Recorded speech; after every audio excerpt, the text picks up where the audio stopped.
બાળકો, આજે આપણે કયું પ્રકરણ ચાલુ કરીશું? હવે આગળનું પ્રકરણ જોઈએ. ધોરણ 6 માં પ્રકરણ નંબર 8 દશાંશ સંખ્યાઓ. અત્યાર સુધી જેટલી સંખ્યાઓ શીખ્યા ને એમાંથી કોઈ પણ એક સંખ્યા બોલો. ચલો, કોણ કહેશે? કેટલી સંખ્યાઓ શીખ્યા? ઘણી બધી સંખ્યાઓ શીખ્યા ને. કઈ કઈ સંખ્યાઓ શીખ્યા? ધરતી, પૂર્ણાંક સંખ્યાઓ, પૂર્ણ સંખ્યાઓ, અપૂર્ણાંક સંખ્યાઓ, આવી ઘણી બધી સંખ્યાઓ આપણે શીખ્યા. હવે આપણે કઈ સંખ્યા શીખવાનું છે? દશાંશ સંખ્યા. પ્રસ્તાવનામાં જોઈએ કેમ એને દશાંશ સંખ્યા કહેવાય. તો જુઓ ભાઈ, સવિતા અને સમા બે છોકરીઓ છે. કાજલ, સવિતા અને સમા. સમા આપણી જોડે છે, સવિતા સાતમામાં છે. એ બે છોકરીઓ જાય છે. ઘરેથી એક છોકરી જોડે 7 રૂપિયા 50 પૈસા છે અને બીજી છોકરી જોડે 5 રૂપિયા 75 પૈસા છે. બરોબર? એ વ્યવહાર પૂરો કરીને આવી ક્લાસમાં અરુણ સાહેબે એને કીધું કે ભાઈ તમે જે પૈસા વાપર્યા ઈ તમે નોટમાં લખીને બતાવો. તો સવિતાએ આ રીતે લખ્યું રૂપિયા. સવિતાએ કેવી રીતે લખ્યું ભાઈ? આ રીતે લખ્યું રૂપિયા 5.75 અને સવિતાએ પણ આ રીતે લખ્યું કે 7.50. ડોટ એ પોઈન્ટ દર્શાવે છે. ડોટ એ શું દર્શાવે છે? પોઈન્ટ દર્શાવે છે. આપણે બોલવાનું એને પોઈન્ટ બોલવાનું. બરોબર? રૂપિયાનો જે સિમ્બોલ આપ્યો છે એને આપણે આગળ લખીશું. આમ કરીને આમ ર કરતા હોય ને આર લખીએ છીએ આપણે. આર લખીએ છીએ. આ આર નું આ જે પાંખ્યું છે ને એને ઉપર મૂકી દીધું અને બીજું પાંખ્યું આ. એ રીતે સિમ્બોલ બનાવવાનો છે. કેવી રીતે બનાવીશું આર નો? રૂપિયાનો સિમ્બોલ આ રીતે બનાવીશું. આપણે હંમેશા પહેલા રૂપિયાનો સિમ્બોલ આપણે પાછળ લખતા હતા આમ કરી. ત્યારે આપણે જો સિમ્બોલ હતો નહીં. હવે આપણે રૂપિયાનો સિમ્બોલ ભારત સરકારે સ્વીકારી લીધો છે અથવા તો શોધી લીધો. તો આપણે પહેલા રૂપિયા 5.75. તો બંને છોકરીઓએ સાચું લખ્યું કહેવાય. કેમ? તો કે 7 રૂપિયા આખા હતા અને 50 પૈસા હતા. આની જોડે 5 રૂપિયા હતા અને 75 પૈસા હતા. એને આ રીતે જ લખાય. કેવી રીતે લખાય? આવી રીતે જ લખાશે. તો આ પ્રકરણમાં આપણે આગળ આ જે પોઈન્ટ ડોટ મૂકેલો વચ્ચે એક દશાંશ ચિહ્ન છે. એને ગુજરાતીમાં શું કહેવાય? દશાંશ. શું કહેવાય ભાઈ? દશાંશ ચિહ્ન એટલે પોઈન્ટ ડોટ. બરોબર?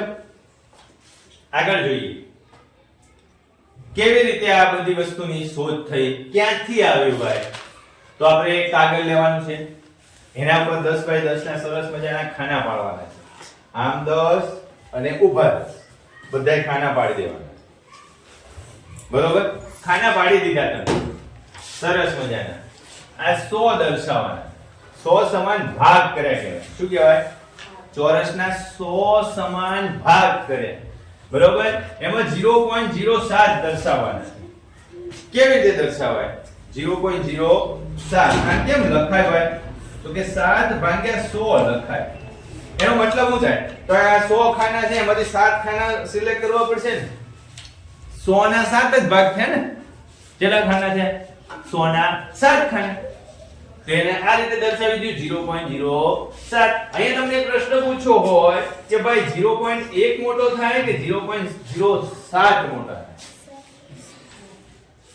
0.1 આ રીતે લખાય. 1 ભાગ્યા 10 આ રીતે લખાય. અને આ 7 ભાગ્યા 100 આ રીતે લખાય. કયું મોટું થાય? 10 મોટું થાય બેન. 1 મોટું.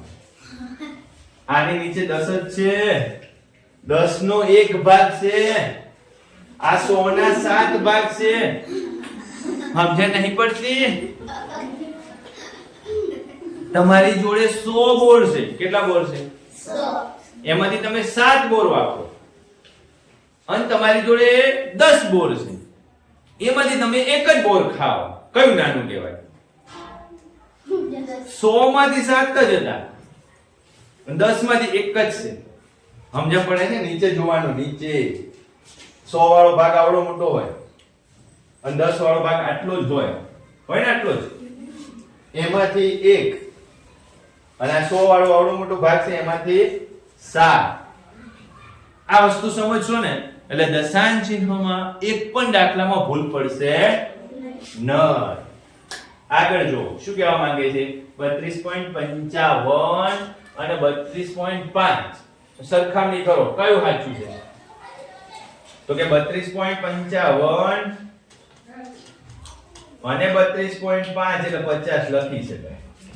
તો કયું મોટું થાય? 55. કયું મોટું થાય? 55. બરોબર? એને આ રીતે દર્શાવવાનું છે. 5 ભાગ્યા 10, 5 ભાગ્યા 100. અહીં 32 ભાગ્યા એટલે 0 ભાગ્યા 100. જ્યાં 100 ભાગાકારમાં આવે છે ત્યાં, એટલે કે સતાંશના સ્થાન પર કાંઈ છે, સોરી, સહસ્ત્રાંશના ભાગ ઉપર કાંઈ છે નહીં. બરોબર? ત્યાં કેટલું છે? 0 છે. દશાંશ અને આ શતાંશ છે. ભૂલ કરીને આપણે શતાંશ છે. શું છે? શતાંશ. શતાંશના ભાગ પર 0 છે, કાંઈ છે નહીં. બરોબર? તો આપણે 32.55 ના શતાંશ સ્થાન ઉપર 32.5 ના શતાંશ સ્થાન કરતા મોટી છે. બેનો આ ધ્યાન રાખજો. 32.5 લખ્યા છે, 5 ભાગ્યા 10 અને 0 ભાગ્યા 100. હવે આ બીજી વસ્તુ છે. 32.55 છે, અહીંયા 5 ભાગ્યા 10 થશે, અને આ બીજો જે પાંચડો છે ને એની નીચે 5 ભાગ્યા 100 થશે. જો અહીંયા 0 છે અને અહીંયા પાંચડો છે, કઈ સંખ્યા મોટી થાય? તો કે 32.55 વાળી.